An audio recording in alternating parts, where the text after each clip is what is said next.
So this is my first live stream of 2025, and as you know, what I've said is that I'm going to do live streams every Monday because I've been going live across on my Facebook page every Monday since all of 2024.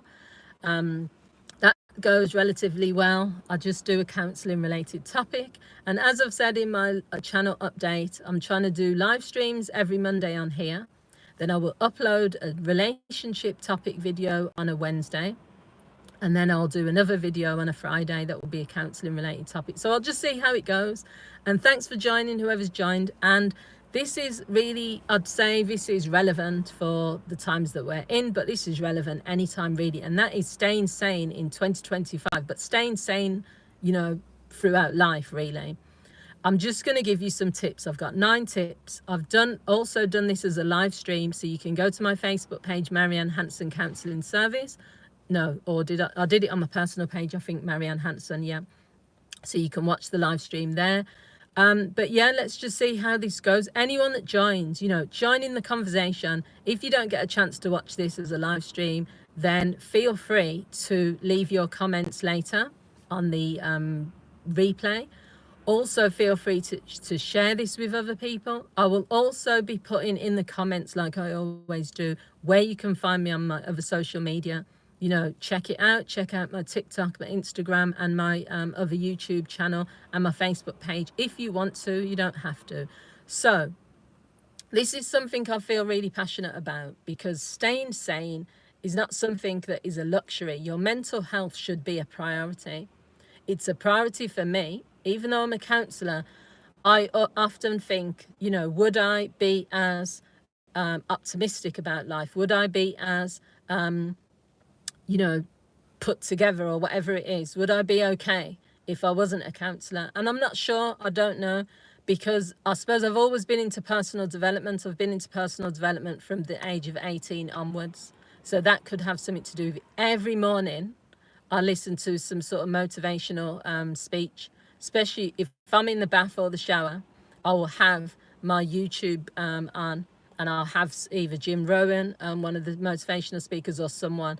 Most days I'll read a book as well that is motivational. I'll always try to find some sort of like motivation, high energy or confidence or personal development stuff within my day.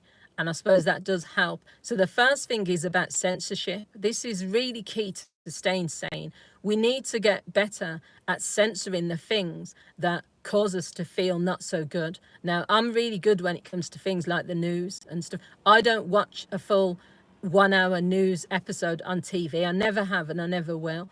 I'll find out what I need to know. I'll go on MSN News and I will definitely look at the headlines, and I will find out things that are going on in my country and in the world. I'm not ignorant, but I'm not going to sit down and like be fear-mongered into, oh, don't get a mortgage because, the recession is coming. Oh, don't do this because of this and all the rest of it, because all you're going to do is end up feeling bad. And also, lots of these things are outside of your control. So you have to censor not only the people that you're around. If you're around people that are constantly negative and constantly bringing you down, and you end up feeling, you have a headache when you leave their house, limit the amount of time. There's something, I think it was Jim Rohn or someone that said, just figure out if the person is a 3-minute person, someone you can spend 3 minutes with, high and by type of person, a 3-hour person that you spend 3 hours with and that's enough, or a 3-day person, 3 days you can spend together. We all have people in our lives that we can spend time with, but it doesn't mean if this is causing you an issue, then, censorship. So that's the first one. The second thing to keep yourself sane in 2025 is using Mel Robbins' new book that she's just written, which is called Let Them. She talks about this idea of, if people want to think things about you, if people want to hold opinions, if people want to feel a particular way, let them. Let things go. It's basically about, or accept things. You don't have to argue with people. You don't have to keep proving yourself to people. You don't have to get, sometimes when you're around someone and it's like a constant battle. I had this with one of my family members. If I said something was black, they'd say it was white. This is how bad it was. This person is telling me, and I'm a counsellor and I've been a counsellor for 15 years, I'm talking about something which is related to counselling, and they're telling me that they know more about what I'm talking about because they've had counselling themselves. So imagine being in a situation where, as a counsellor, you're talking about something which you've got experience of because you've worked in it for 15 years, and the other person has been to a counselling appointment and they're trying to argue with you. And I just thought, let them, if this person believes that they know more about this whole field that I work in, let them. So as Mel Robbins says, let's stop arguing with people. Let's stop proving ourselves to people. Let's stop getting worked up, getting stressed. If someone wants to think something about you, let them. You've got hi Amelia, thanks for joining. I think it's Amalia. Thank you for joining. I really appreciate it. So the third thing is, and this is a big one, and I'll probably make more videos about this separately. I could write a book about, in fact, I've got a book coming out that I will be writing about this sort of thing. Reducing comparisons to others. Let me take a breath, because this is my topic. This is what I do most of my work around as a counsellor and a coach. Everyone is a unique person. We are all different from someone else. The moment that we start to compare ourselves, I think it's Kawa, to another person, we're neglecting, we're reducing our power of who we are. So someone else might be the same age as you, someone else might be the same gender as you, same ethnicity as you, but they're on their different path from you, they're not you. So instead of comparing yourself to other people, which really causes a lot of distress and causes people to feel like they've failed, it causes people to feel like they're not good enough. If you look at another person and you say they're prettier than me, you look at another person and say they're more intelligent than me, this person has got more and has achieved more in their life than me. How does that leave you feeling? You're never going to feel good when you say that. But if you were to say, I'm not going to compare myself to another person, that's their journey that they're on. I'm going to take a look back at my life every day and I'm going to reflect. I reflect every day. I reflect on how my day has gone.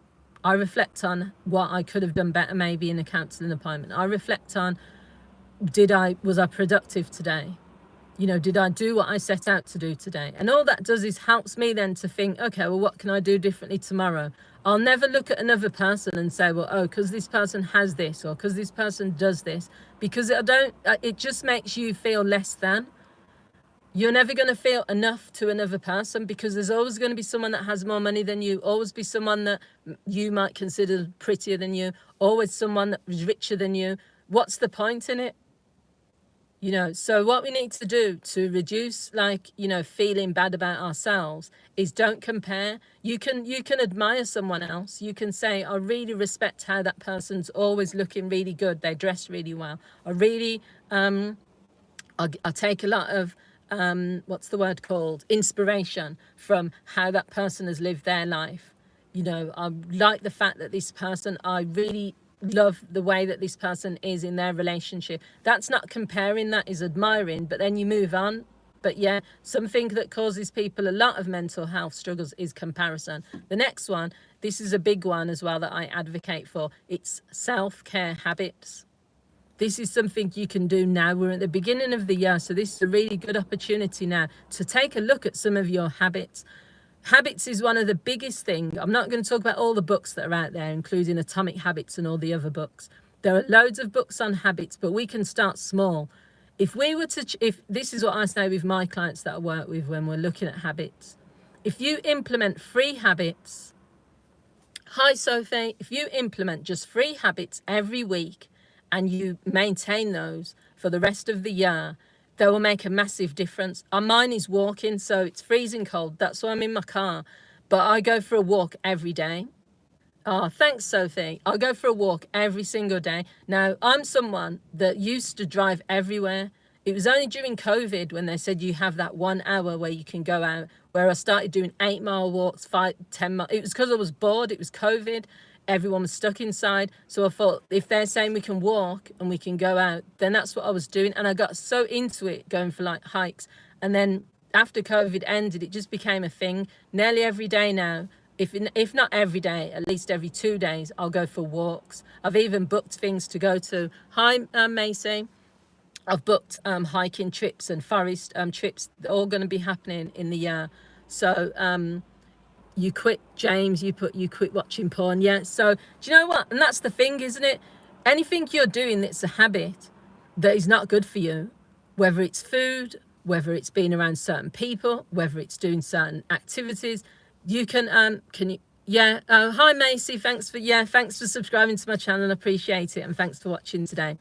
So 3 habits, that's all. So one of the habits, hi kind sir, one of the habits should be something personal for yourself. So maybe it's around health or something. One should be self-care, and another habit should be you could do something for other people, but it should be something that makes you feel good. So maybe it could be a habit that you're gonna, when I'm cooking food in the morning, oh thanks Sophie, I'll dance around.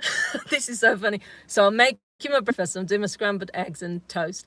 In that time that I'm just making the food, I've got my headphones on and I'm dancing. So that's one of my habits. It just energizes me. Walks again, that helps. You have to make good habits easy. Yeah, James, that's the thing. You don't want to create habits which are too hard so that you're just going to fall off. Because it's like when people say a habit that they're never going to eat sugary foods, you know, it's setting yourself up to fail. Maybe you could say to yourself, instead of switching chocolate, like I've done this myself before, it doesn't last long, but instead of chocolate and cakes, I'll switch it for something like flapjacks, which are less, a bit more healthy, but not completely, and cashews. I love cashew nuts. But it doesn't mean, James, you've put reduce the friction. I love listening to music when I cook. Yeah, listening to music when you cook is a good way of like, yeah, they say either movement or listening to music or even audiobooks. All of these things are things that can increase your energy, you know, and just give you that high energy. So the next thing on the list, this is to keep you sane in 2025, is planning. Have something to look forward to. Now, it doesn't mean you have to have these, you know, list of goals. Goal setting and planning are different. Goal setting is when you're more focused, you're more structured, and you're saying, I need to set a goal. And sometimes putting that level of pressure on, if you're not in a good place, doesn't always work, because then it just makes you feel overwhelmed. So if I'm working with someone, then if they're already feeling overwhelmed because they've got loads of things happening, I wouldn't say to that person to set themselves, you know, loads of goals. They can do. Yeah, Atomic Habits, James. Yeah, I've read it, and not only read it, I've done a book review about it on this channel as well. Last year I read 52 books, so I read 1 book a week and reviewed it. Atomic Habits was on that list. It's a brilliant book. It talks about stacking habits. So that's where I got the dancing bit from, because in Atomic Habits, it talks about if you're already doing something anyway, then you put another habit on top of it, and it doesn't feel like it's a big deal, because you're already, if I'm already boiling the kettle and making food, then dancing, getting a bit of exercise in, or a bit of like, that isn't going to feel like a big thing. So yeah, planning is where you put something in your diary for you, or you have something to look forward to. Lots of people are feeling stressed, and they're feeling their mental health suffers because they don't feel like they have anything to look forward to. There's no purpose. If you're just getting out of bed every day and you're just going to work, or even if you're not going to work, or you just, in your diary, there's nothing, you know, you've got no socializing activities, you've got nothing to look forward to. I always book, I have short breaks, so that's one of my big things. If I know that I'm not going abroad, because this year I can't go abroad, last year I did, 2026 I will, I've just got short breaks booked. Now, because I work so much, having that little thing in the diary, so that someone's put a message, but it's saying it's held for review, so I don't know what the message is. I'll check it afterwards. So having something in the diary to look forward to, so I can say, yeah, I'm going to work 6 days a week and I'm going to have lots of appointments, but then I'll be like, yeah, I've got this short break to look forward to. It just gives you that like mental space where you can say, no matter what happens this week, at least I've got this to look forward to. And I think we should all do that. What I've encouraged my clients to do is, in your diary, you literally have space, and you can call it me time. When I worked on summer camp in Camp America, we had something where we're working on a camp. I mean, these camps are like 24 hours, because the children are staying, sleeping there as well. So if a child is missing home at 3 in the morning and they're crying, as a camp counselor, you've got to get up and you've got to soothe them. So you never got, it was never no time off. So what you had is something where it was called me time. So every day for an hour, the alarm would sound, and then on that camp, you could do whatever you wanted for an hour. The children couldn't bother you. So I've told my clients to sort of like implement this. So in your diary, even if it's people who are really busy, if you just put 2 hours and call it me time, 2 hours a week, in that time you do what you need to do. Tell your family and your friends, your children and everyone, this is my protected time. You can call it protected time as well. So that's another thing. The next thing on the list, and this is to maintain your sanity in 2025, is to have unwavering faith and belief in yourself. Thanks, Sophie. I appreciate your compliments. So, James, you've put, I've always struggled with productivity and tried to wake up early, but was inconsistent. What I realised, I need to get a goal, wake up in the morning every day, even if 11:59. Yeah, that's a really good one.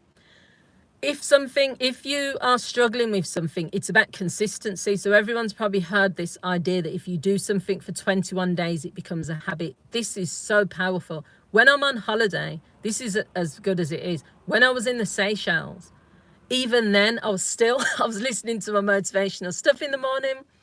My body clock was just waking up at a certain time. There were so many automatic things I do because they're just automatic. I'll wake up, I'll put the kettle on. I'll do when it's time for bed. Even I don't have to look at the clock. My body will already start to tell me, right, it's time to wind down for bed now. James, so you wake up at 10:48. So if you get used to waking up at a particular time, because I don't even need the alarm most of the time now. My body is so used to me waking up at a certain time. Even on a Sunday, I have to force myself to go back to bed, because I know my body like wakes up at a certain time. So yeah, habits is a big thing. So back to the list. In terms of the next one, unwavering faith and belief in yourself. So another book that I did a recommendation about is called The Miracle Equation by Hal Elrod. You can see the book review if you go to my channel, it's on there. So this book talks about we need to have unwavering faith in ourselves. So if you're struggling with mental health, or if you want to stay sane, you have to tell yourself that you have the resilience and the confidence within yourself to handle anything what's to come. Now, if you have unwavering faith and belief in yourself, it doesn't matter what is going on around you. It doesn't matter what might come ahead. You know you've got this. You know you can handle it. So that's what keeps you sane. That's what helps me to stay sane, because I'm not saying I can handle anything in the world, because that's ridiculous. You don't know what's going to come. You know, something could happen that will bring you down. But you have enough confidence in yourself that you believe that I can handle this. And it's about saying that to yourself. Sometimes it's saying, I've got this. I don't know if people do pep talks or affirmations, but that's a big thing for me. I've got this. If I'm going on a long journey, long journeys is a big thing for me. I remember doing 6 hours, 7 hours, because I drove to Kent. And then instead of staying overnight, I drove back. And it was a hot heat, so there was loads of people. And I just remember that 7-hour journey, and I was thinking, how am I going to do this? How am I going to get... And I'm like, I got this. What's the worst that's going to happen? You can pull over, you can have breaks, but you can do this. And this was when I wasn't that confident with motorways. So doing 7 hours there and back was a big thing. James, you've put, I needed to shift your focus from what do I do to what do I need to do to be successful, to what do I need to not be unsuccessful. Oh, that's brilliant thinking, reframing. So waking in the afternoon was the problem. So consistency. Yeah. So that's what James has said is really powerful. It's not about saying what you need to do. Sometimes it's saying, what do I need to stop doing that's ruining my life? What is the thing that's sabotaging me? And that's where habits comes in. If you're doing habits which are not, they're harmful to you, not because someone else tells you. It's not about someone else saying what you need to eat, that you need to go to the gym 3 times a week, that you need to socialize, that you need... As a counsellor, I don't advise people. We look at options, but it comes from the person. We look at research, what research says. We look at theories, but I never say to a person, you need to do this. I might say, have you considered looking at some of your habits? I'm not going to say to someone, go to the gym 3 times a week. So yeah, it's about more of what are you not doing, or what is it that you're doing that are some of your bad habits. If you get rid of one of your bad habits, later on you might then increase one of your good habits, you know. So yeah, I think there's another message, but it's not come up. So the next thing on the list, there's 3 more things. This is a big one as well, and there's a book called The Courage to Be Disliked. I've made videos about this because this was a book that I really, really enjoyed. The book was about, one of the chapters was talking about not taking responsibilities for other people, letting other people be responsible for themselves. This is something which we can all do. I think if you're someone that's really caring or you're a people pleaser, oh, thanks, Sophie. Thanks for your compliments. You're making me feel really good. If you're a people pleaser, or if you're someone that takes responsibility for other people, it means that you're taking on that level of stress for another person. The amount of clients over the years, when I was working as an EAP on the phone, that's an employee assistance program, people would just phone up. 90% or at least 50% of the people calling up were stressed because of someone else, not themselves. So they weren't stressed. They were stressed because their partner was doing something that was causing them stress. They were stressed because their child was. And what we used to talk about was, do you have any control over whether your partner decides to drink or not? Do you have any control if your daughter decides not to do her homework? And the answer was no. And how we would explore it really would be you can care about someone, you can be concerned for someone, and you can try to help someone, but you can't actually do the work for them. You're not responsible for that person. You can't change them. You can't fix them. They have to change themselves. So, thanks, Sophie. That was really nice of you. Yeah, anyone who you can, yeah, if you want to recommend me, you can. I really appreciate that. So this is something which will definitely cause you to feel, become mentally unwell a lot of the times, because the level of stress that you are absorbing through what other people are doing can bring you down. I've been in that situation even as a counsellor and before I was a counsellor, where I'm so worried about my family and what they're doing. I'm so worried about my friends and what they're doing that you go to bed at night and you're thinking, what if this doesn't happen, or what if this goes wrong? But you can't control what they're doing. All you can do is be supportive, but it's their responsibility. And sometimes saying it out loud, saying, I'm not responsible for what that person wants to do. I don't have the power to change this person. I care about them, I love them, but I can't. Me worrying about them is not going to change the situation. They have to do that for themselves.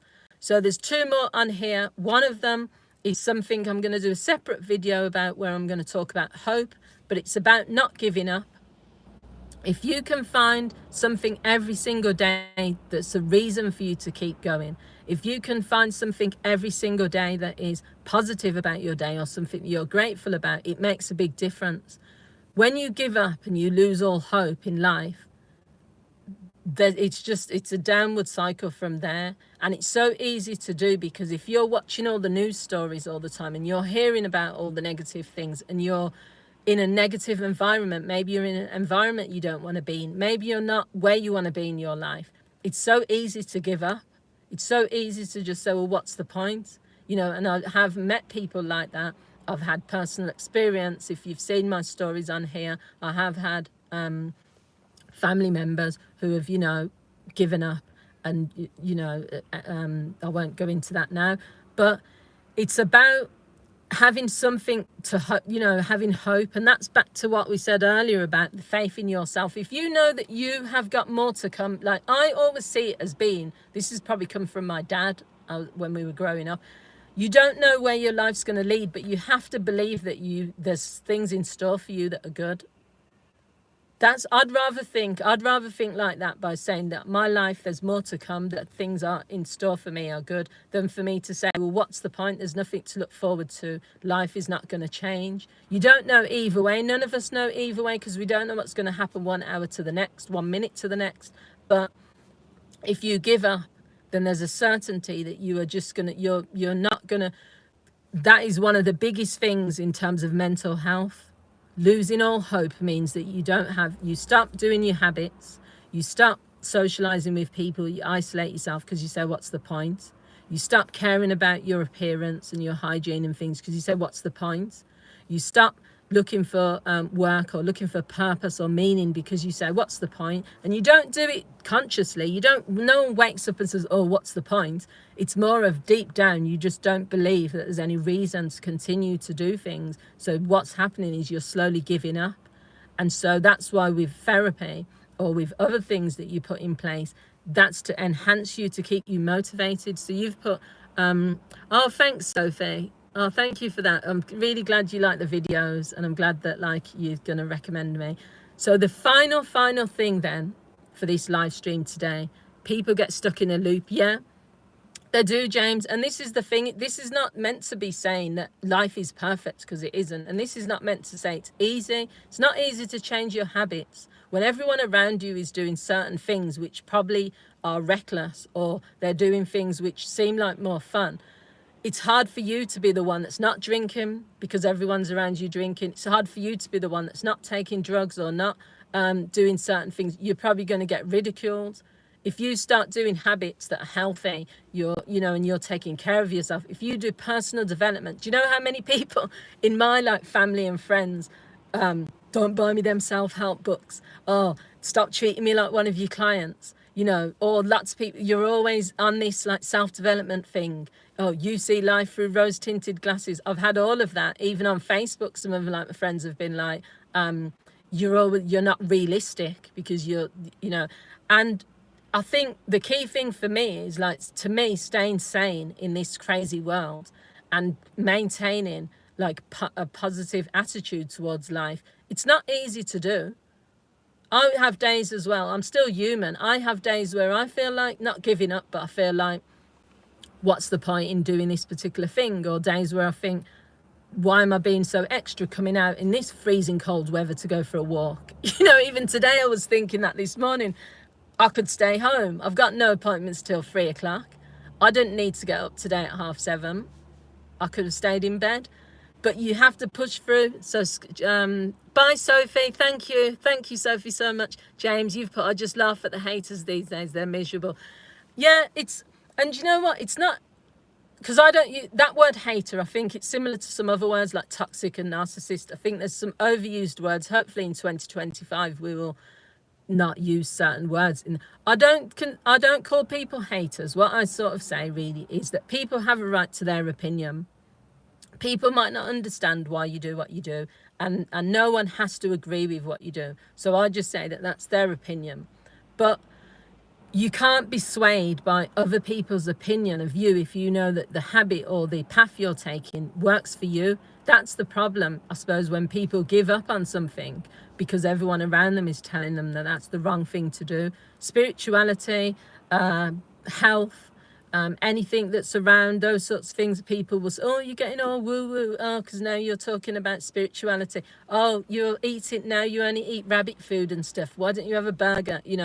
It's about respecting other people. If people want to become vegan and vegetarian, let them do that. If people want to change their life for the better, but you have to be strong enough to do that. And the final thing is staying focused in the present.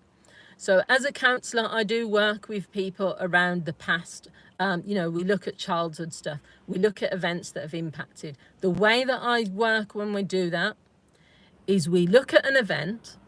Oh, haters, the people that actively try to disrespect. But yeah, there are some people that are just outright haters. They're not just giving their opinion. They're literally hating. I do agree with you. There's a difference. So when I work with clients, when there's things that have happened in the past, it could be past events that have occurred. If they're still impacting on you as an adult, then yeah, we work through, okay, well, what happened when you were 5, 6, 7, 8, this event? How is it impacting on you now? And what can we do about it in the present? But for the majority of the time, people are feeling anxious and stressed because they're worried about something that happened years ago, or they're worried about something that could happen in the future. They've got no evidence to say what could happen, but their anxiety levels are just high. They're worried about people dying. They're worried about whether they're going to make enough money for something. They're worried about whether they're going to get married and have children. They're worried about whether they're going to be able to pay their mortgage. Then they're all sincere worries, and there's nothing, they're reasonable, but they're not valid because you don't know, you're still not going to know. So what we need to learn to do, and you can read the book The Power of Now by Eckhart Tolle. He talks about staying in the present. He taught me, in fact, reading that book and really getting it taught me, and watching his interviews as well, I tried to live moment by moment. I try and cut it down. Start with the practices. The most meaningful change I've made in my life is quitting caffeine. 18 months of it. Super. Yeah. Oh, caffeine. Don't get me started. I used to have 7 cups of coffee a day. And I just remember my heart used to always be going, and I used to think, I thought I was having a heart attack at one point. And then the minute I reduced it, so I still will go for my like little Spanish latte once in a while. I'll have like the coffee bags because they're really nice, Taylor coffee bags. But I don't drink coffee like as much. Herbal tea, water, smoothies. So back to this staying focused. This is the way you can do it in the present, by being in the present. So start with, just try to say, I'm only going to focus on the next 24 hours. So all I'm going to do when I wake up in the morning is focus on the whole day ahead. Then once you get used to that, the next thing is to say, I'm only going to focus on the morning. I'm not going to focus on the evening. Jim Rohn says, well, in the morning, don't focus on the evening, and in the evening, don't focus on the morning. So that's the next bit. Then once you've got that down to practice, and this can be done because I've done it, you then say, I'm only going to focus on the next hour. So when I'm with a client, I'm sat with my clients, and I don't think about who I'm seeing next, who I saw before that client, what I need to have for dinner. Even now, when I'm doing this live stream, I'm not thinking about anything else except me doing this live stream right now. The minute this live stream ends, then I'll start to think about what I'm doing next. It's about just being focused, so engaged with the present that you don't have time to be thinking about March of this year, 2 months ahead. You don't have time to be thinking about tomorrow because you're so tuned in to right now. And what that means is if you're feeling good right now, you use that as momentum to feel better. If you're not feeling good right now, you use that to say, okay, well, what do I need to do to feel better? Sometimes I'll ask my clients, when they say I'm having a really bad day, I'll say, well, what do you think you could do right now that would make you have less of a bad day? And then we'll talk about it. We'll have options. Do you think getting out of bed might help? Or, do you think staying in bed for the next hour and watching something? Is there a comedy? I always recommend things that will make you laugh, things that will stir you, things that will move you, things that will motivate you. So yeah, these are all just things that we can do. So I'll just recap on the list without going into detail. So the first one is censorship, so avoiding the news, censoring the people that you are around, anything that is not good for you. Using Mel Robbins' theory of let them, so not trying to prove yourself to anyone. Let people think what they think, but not absorbing it.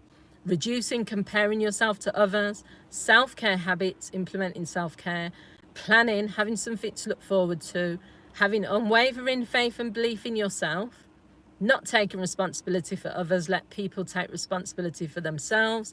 Not giving up in life, just having hope. And finally, staying focused in the moment. This is so powerful, the power of now.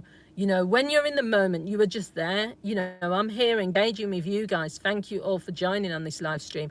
I'm just doing this video.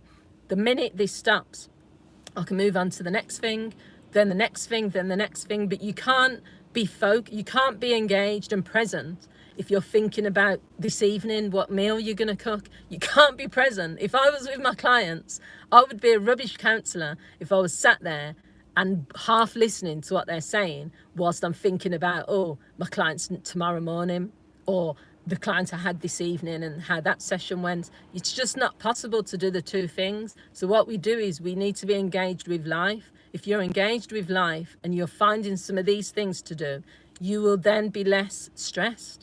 So thank you everyone that has joined, and thank you for these comments. I really appreciate that everyone has joined this live stream. Every Monday I'm going to be going live doing a different topic. It's going to be either personal development, but it's going to be mostly counselling topics, because obviously it's a counselling channel. James, you've completed a 16-week coding boot camp and truly saw how comparing yourself to others is not helpful. You have to compare yourself to your previous ability. True. Whenever we start a new job, whenever we're doing a task, comparing yourself to other people is just so not helpful. If I start a job today and the other person has been there for 6 years or something, why do we as human beings think we're going to be at that level of that person who's been there for 6 years? We're not going to know the same things they know. We're not at their level. And same as if we're learning something new, why do we like put so much pressure on ourselves that we should be further ahead? We have to just be where we are. Someone said like your competition should be yourself. Who you were yesterday, you should be comparing that to who you are today, and that's it. It shouldn't be about anyone else. So yeah, thank you, James, for your comments. Some of your comments have been really helpful. Everyone else that joined on this live stream, thank you. And I'll be going live every Monday. I'll try to, if I know what time, I'll try to do it at the same time, but I'm not able to do that because my appointments change. So it will definitely be on a Monday, but you can always then watch the replay if you wasn't able to join live. Really appreciate everyone joining. Hope you have a fantastic day, a fantastic week, and a fantastic 2025. Thanks for watching. Being the smartest and dumbest person in the room both have their pitfalls. Yeah, but being the smartest person in the room, it's how you use that. Being the dumbest, I don't like the word dumb because I don't think anyone's dumb. You only know what you know. Like I've been in situations where I don't know about anything that anyone's talking about. I don't consider myself as dumb. I just think I don't understand mechanics. You know, if you have a group of people talking about IT or mechanics, I won't. It's like they're speaking a different language. Doesn't make me dumb. It just means I don't know their stuff. If I was talking about counselling topics or social work topics to a group of people who are not in that field, they wouldn't know what I'm talking about. That doesn't make them stupid. Being least competent, yeah, that's a word. So being the least competent in the room, yeah, I get what you're saying there. So it's not, that's a brilliant word, isn't it? Instead of saying dumb, you can say I don't have the competence right now, but I can learn that. Thank you everyone again for joining. It's been brilliant seeing you all, and I'll be back live again next Monday at a different time with a different topic. Thank you. Have a great day. Bye.